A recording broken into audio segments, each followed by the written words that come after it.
our final number one. This is the winner.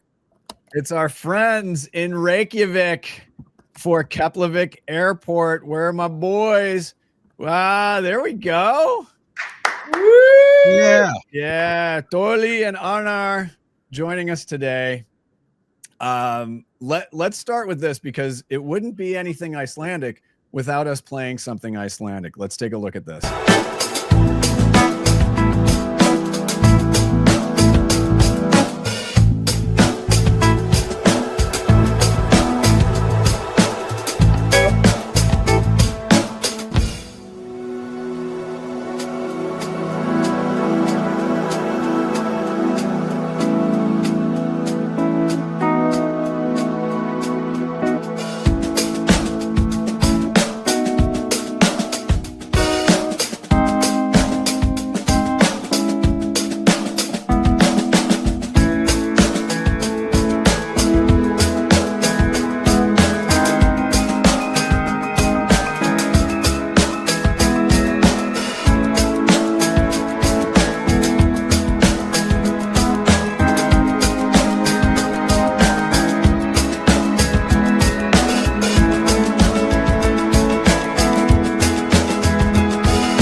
It is a stunner. It really is.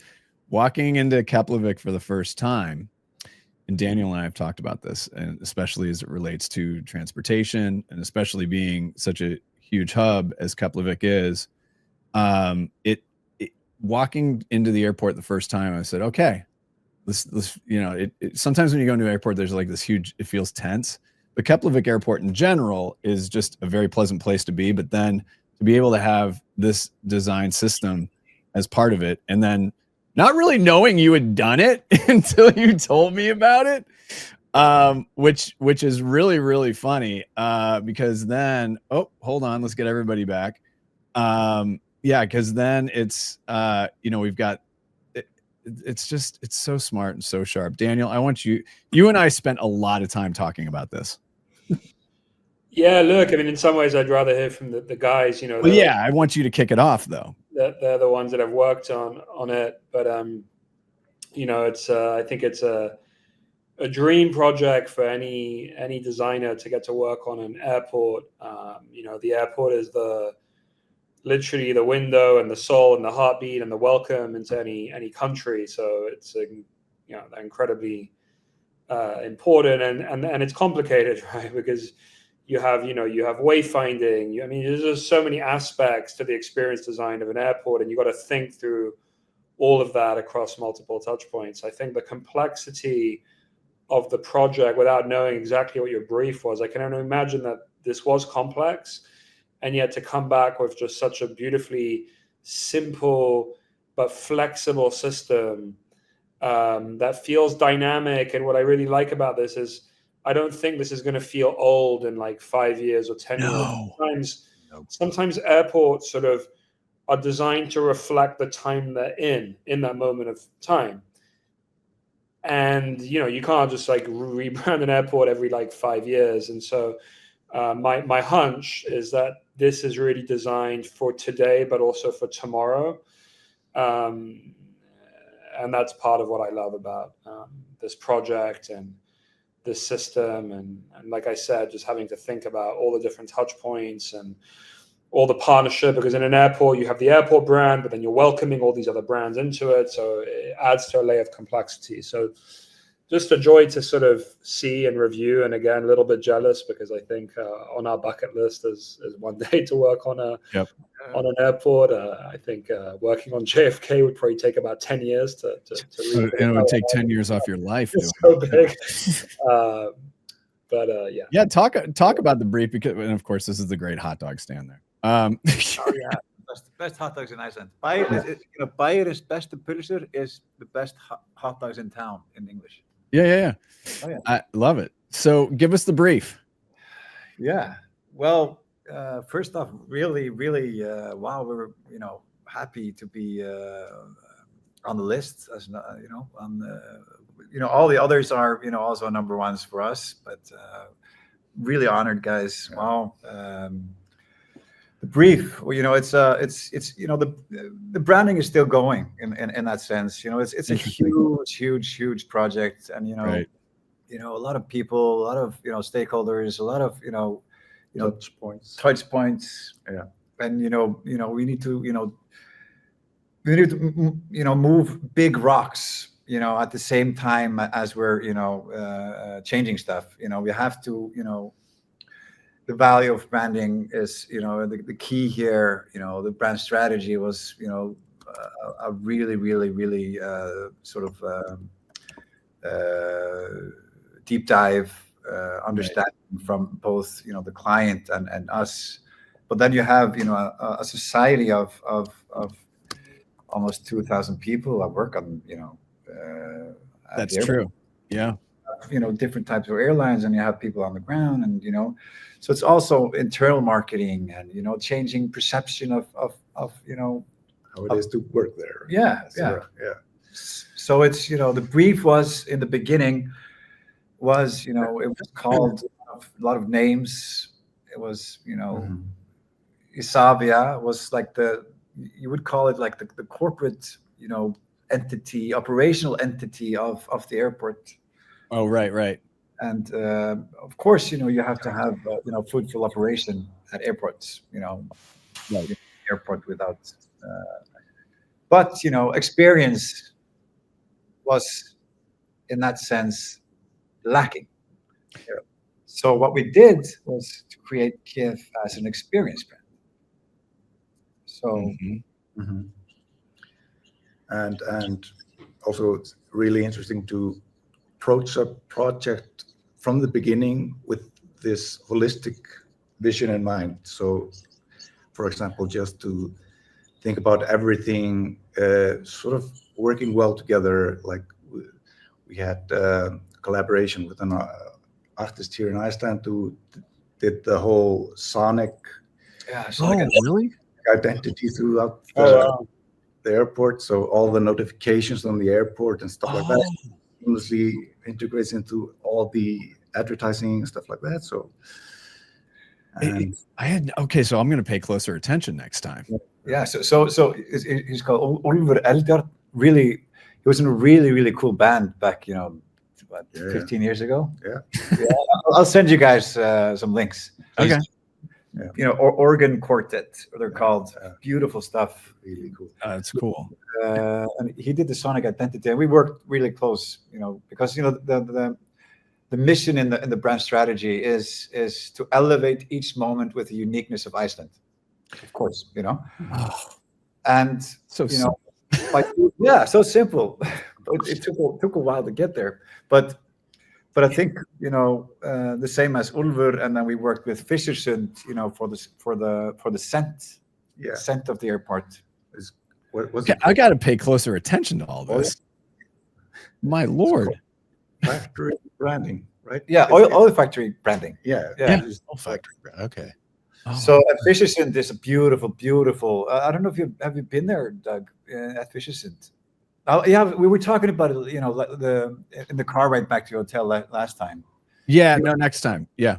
Beautiful old house. Jonsson in Sigurðs is one of the founders, and his sisters and family are making scents. It's beautiful. So they made us scent there, and So of course the colors, the font needed to was or type, and also an Icelandic sort of type studio that we worked close with.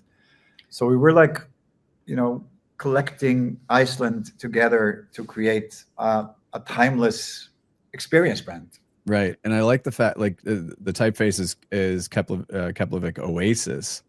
And Oh, so yeah. my question is, I mean, there are a lot of ways to cut it with the environment and nature.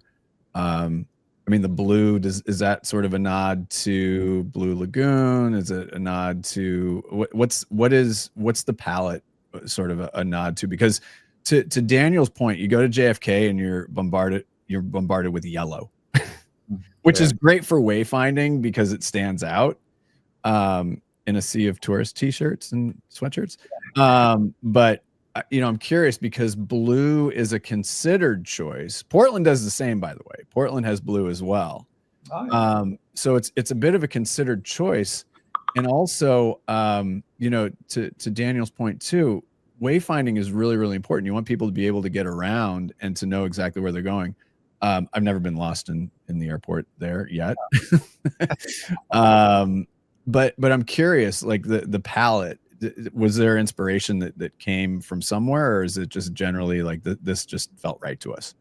Yeah, I mean, it's the blue color is in the Icelandic flag, for example. So it was sort of obvious to relate to that in one way, but it's also a calming color in a way. So that's something that we wanted to sort of emphasize on throughout the branding and sonic branding and everything. Sort of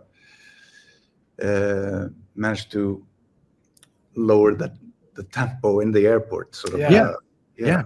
So yeah, I think, you know, probably also like a cool, you know, thing is, you know, why do you come to Iceland? It's not because you want to visit, you know, big buzzing cities with, you know, craziness, but you know, the nightlife here is crazy and really nice. You know, if you want to go out, go out in Iceland. But it's you know, nature and tranquility and you know, being in a you know, sort of like a big spa. You know, that's Iceland in that sense. Yeah. So you have fresh air. You have clean air, and you have clean water. You can just, you know, walk to a water and can drink from it. And you know, I think that was also something that we really appreciated to, you know, add into the branding and the process is, you know, the tranquility of spaces. Yeah, because airports are dull, and you know, they're the same all over the place. You walk in, you know, airport somewhere in Europe, and you could be somewhere in Canada or in you know, somewhere else. Right. So I think the first step it was to create this sort of sense of place at the airport that you're tapping into another heartbeat. Yeah. That makes sense. Let's look at this illustration. So similar, because we talked about Heimar yesterday, and similar. I like that you have this modular piece similar to what you were doing with Heimar. So talk a little bit about the philosophy behind that, because when we saw in that sizzle reel, there's merch, and that's, you know, people don't usually go, I'm going to go get some airport merch. Exactly. I'm gonna get some Newark Liberty Airport merch. But talk about the illustration and how that bore out. Yeah, we started out with the underlying grid you see there, sort of as a sort of an experimentation in a way, and just started creating some abstract forms. And from that, we always thought of it as something to scale up, so we could make bigger illustrations and murals and stuff like that. And then just to make a library for ourselves of various illustrations that we could actually use in terms of, you know, embedding the brand into the architecture as well. So you can see there, for example, the tiles. It was always thought of as a medium in a way, sort of making murals on the buildings and sort of, so the brand would just naturally flow throughout the building. Then we sort of tried it on some scarves and bags, and it works. It works. And the airport wanted new bags, just shopping bags for the visitors. So good. and the scarves were actually made for the employees as well. And so it's getting like more and more touch points around the airport and among the staff and the visitors. So it's really nice. And then for the broader scale of the illustrations, then we have sort of a more free-flowing illustrations, but this particular system as a background, sort of. Yeah. So it's always an interplay of illustrations. Yeah. And I think Daniel, go ahead, Kyle. Yeah, I think also what's interesting to add is you see the word mark itself, Kiev. It's really plain and simple because you need to be plain and simple. Yeah. But then of course we have the heritage of our of Nordic or Icelandic design. So you want to elevate every moment with the uniqueness of Iceland, also in the branding, because we have design is a big thing here in Iceland, and Nordic design and stuff like that. So yep. I think how we it was always a balance between being minimal but having a system to extend the brand into tap into culture or make merch or stuff like to like open it up into be expressive brands, without being too much, because you don't want to be like too crazy, but still I think also what's really what was really interesting in this process was it's also turning a place from being a place you're waiting to a place you want to hang out in. Yeah. And we're still working with that, and they're building and construction all over the place, and right. But they're really their understanding of what branding does to perception and customers being happy and visitors being happy. Yep.